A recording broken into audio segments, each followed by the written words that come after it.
윤석열 대통령이 어젯밤 돌연 오늘 탄핵 심판 3차 변론기일에 출석하겠다고 밝혔습니다. 역대 사례를 통틀어 탄핵 소추된 대통령이 헌법재판소에 직접 출석하는 건 이번이 처음입니다. 취재기자 연결해서 자세한 내용 알아봅니다. 신지원 기자. 네, 헌법재판소입니다. 윤 대통령 출석 앞두고 있는데 지금 현재 분위기 어떻습니까? 네, 윤석열 대통령은 오늘 오후 2시 헌법재판소에서 열리는 3차 탄핵심판 변론기일에 출석합니다. 지난해 12월 3일 계엄 선포가 있은 이후 사전 녹화가 아닌 방식으로 국민 앞에 서는 건 49일 만입니다. 갑작스러운 출석 통보로 헌법재판소도 안전점검과 보안점검에 분주한 모습인데요. 윤 대통령은 오늘 서울구치소 호송차를 타고 지하 주차장으로 들어간 뒤 건물 안 대기실에 있다가 변론 시작이 되면 입정할 가능성이 커 보입니다. 대통령 출석으로 헌재 주변에 긴장감이 감도는 가운데 취재진 등 외부인 출입에 필요한 보안 건색도 평소보다 더욱 강화됐습니다. 탄핵 소추된 대통령이 법정에 나오는 건 헌정사상 처음입니다. 과거 노무현, 박근혜 전 대통령 모두 헌법재판소 탄핵 심판에 출석한 적은 없습니다. 네, 윤석열 대통령이 오늘 직접 출석하겠다고 결정한 배경은 뭡니까? 네, 윤 대통령 측 변호인단은 어젯밤 10시 기자단 공지를 통해서 갑작스럽게 윤 대통령이 직접 탄핵 심판에 출석한다고 밝혔습니다. 적정 시기가 되면은 출석한다고 밝혀오기는 했지만 예상보다는 이른 편인데요. 어젯밤 늦게까지 이어진 고위공직자 범죄수사처의 강제 구인 시도가 결정적인 배경이 된 것으로 보입니다.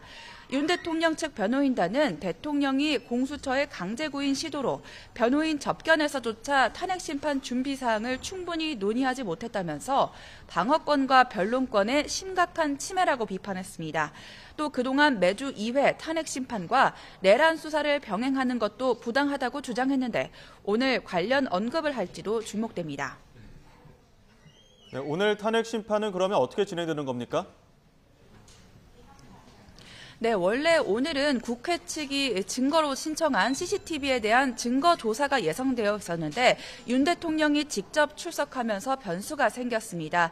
오늘 윤 대통령은 직접 발언 기회를 얻어서 계엄의 정당성과 계엄의 선포한 배경, 탄핵과 수사가 동시에 진행되는 현 상황에 대한 생각을 밝힐 것으로 보입니다.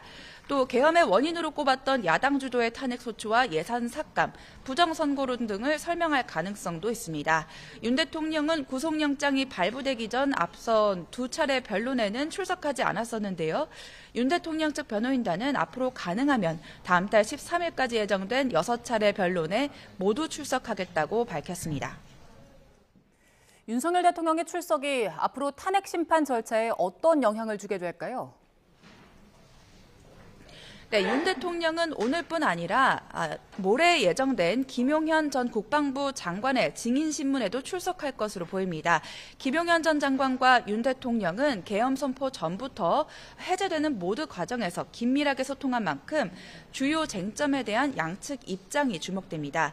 국회 측 증인으로 채택된 조지호 전 경찰청장은 불출석 사유서를 제출했고 여인형 방책사령관과 곽종근 특전사령관 등은 증인신문 절차를 앞두고 있습니다.